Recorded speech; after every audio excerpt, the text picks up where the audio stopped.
Is this the easy formula to speak English? হ্যাঁ madam, এটাই তো grammar. Why don't you talk in English? আমি পড়তে পারি ম্যাডাম, লিখতেও পারি ম্যাডাম, কিন্তু ইংলিশে কথা বলতে একটু অসুবিধা হয় ম্যাডাম। 40 দিন 1 ঘন্টা করে ক্লাস করি, আপনি সহজেই ইংলিশ বলতে শিখে যাবেন। 12 বছর ধরে পড়েও বাচ্চারা ঠিক করে ইংলিশ বলতে পারে না, ভয় পায়ও। তার কারণ ওদের ইংলিশ টিচার নিজেই ইংলিশে কথা বলতে পারে না। 30 দিন সময় দিলাম আপনাকে, যদি ইংলিশে কথা বলাটা শিখতে না পারেন তাহলে আপনার কোয়ালিটি চেকের অর্ডার দিতে হবে। না বুঝতে পারলে রুল বুকটা করে নেবেন।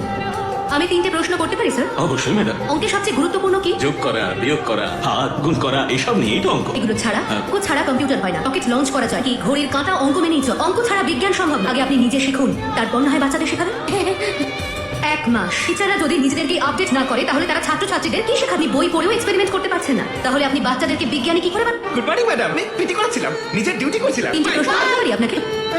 সপ্তাহে 2টো পিরিয়ড, মানে 1 বছরে 7টা পিরিয়ড। তাতে আপনি এইটুকুই শিখিয়েছেন ওদের। ইন্ডিভিজুয়াল গেমস, উনি কি তোমাদের টিম স্পোর্টস এর উপর কোনো পরীক্ষা নিয়েছেন? না। তাহলে আর আলাদা করে পিটি টিচারের কি দরকার? আপনার ওদের দিয়ে প্রতিযোগিতা করানো উচিত। জেতার সুযোগ তারাই পায় যারা প্রতিযোগিতায় অংশ নেয়। অংশ না নিলে তারা জিতবে কি করে? চাষীদের বাচ্চাদের শক্তি অনেক বেশি, ওরা মার্শাল আর্ট বা এই জাতীয় খেলায় খুব পটু হয়। আগে ওদের প্রতিভাগুলো খুঁজে বের করুন। গ্রামের বাচ্চাদের প্রতিভাকে তুলে ধরতে পারলে তবেই ওরা আন্তর্জাতিক স্তরে খেলতে পারবে। একদম ঠিক বলেছেন ম্যাডাম।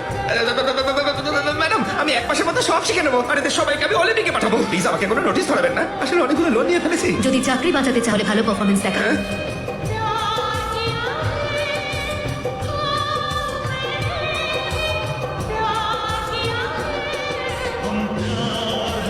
গত বছর ক্লাস 9-এ 82টা বাচ্চাকে ফেল করানো হয়েছিল। আমি জানতে চাইছি যে ওদের মধ্যে কতজন এখনো স্কুলে পড়ছে। 28 জন। 54 জন বাচ্চা স্কুল ছেড়ে দিয়েছে। তার মানে এতগুলো বাচ্চার ভবিষ্যৎ আপনারা নষ্ট করে দিয়েছেন। আপনাদের আদৌ কোনো ধারণা আছে যে এখন এই বাচ্চাগুলো ঠিক কি করছে? ওদের মধ্যে কয়েকজন হয়তো শ্রমিক হয়ে গিয়েছে আর কয়েকজন ক্রিমিনাল। তাহলে কি এই স্কুলটা বাচ্চাদের শ্রমিক আর ক্রিমিনাল তৈরি করবে? যোগ্য না হলে তাকে তো ফেল করাতেই হবে না? তাহলে এবার টিচারদেরও পরীক্ষা দিতে হবে। দেখা যাক আপনাদের মধ্যে কতজন শিক্ষক হওয়ার যোগ্য। আর যারা পাশ করতে পারবেন না তাদের বার করে দেওয়া হবে। এই বাচ্চাগুলো যদি আপনাদের বিরুদ্ধে মামলা রুজু করে দেয় যে আপনারা ওদের সঙ্গে অন্যায় করেছেন, আপনাদের বাকি জীবনটা জেলে কাটাতে হবে। আপনারা কি এই বাচ্চাগুলোকে আরেকটা সুযোগ দিতে পারতেন না? হাই স্কুলে ফেল করাটা এমন কোনো বড় ব্যাপার নয়। একই তো এখানে টিচারের সংখ্যা কম, আর ওই অবাধ্য ছেলেমেয়েগুলোকে পড়াবোই বা কিভাবে? ওদের অবাধ্য বলবেন না, ওটা আপনারা। সুস্থ মানুষের চিকিৎসকের প্রয়োজন হয় না। আপনারা যদি শুধুমাত্র স্মার্ট বাচ্চাদেরই পড়াবেন তাহলে আপনারা শিক্ষক হওয়ার যোগ্যই নন। আমি পিটি ফান্ড থেকে অন্য শিক্ষক বানাবো। 82 জন বাচ্চার দায়িত্ব আমি নিলাম। শুনুন, কালেক্টর সাহেব এসেছেন, আপনি উঠে যান। ওখানে কালেক্টর সাহেব বসবেন। স্যার, প্লিজ বসুন।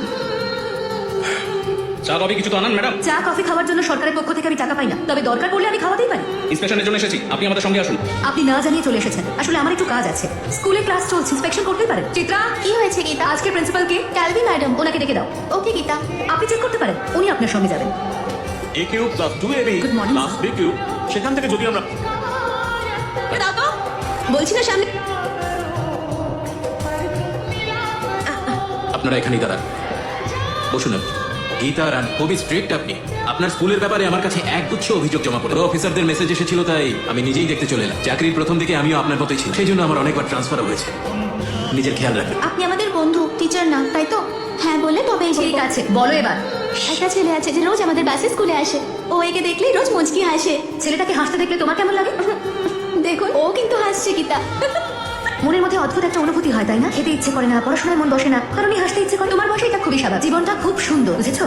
এগুলো তো হতেই থাকবে, কিন্তু নিজেকে সামলাও। এই সব কিছুকে গুরুত্ব না দিয়ে এগিয়ে যাওয়াটাই হচ্ছে আসল। তাহলেই বড় হতে পারবে। যদি থেমে যাও, জীবনের প্রবাহ সেখানেই থেমে যাবে। যদি ছোট ছোট সোনার টুকরোর লোক সংবরণ করতে পারো, তাহলে শেষমেশ এমন এক গুপ্তধনের সন্ধান পাবে যেটার কথা তুমি স্বপ্নেও কখনো ভাবতে পারোনি। সেই জন্য থেমে যেও না।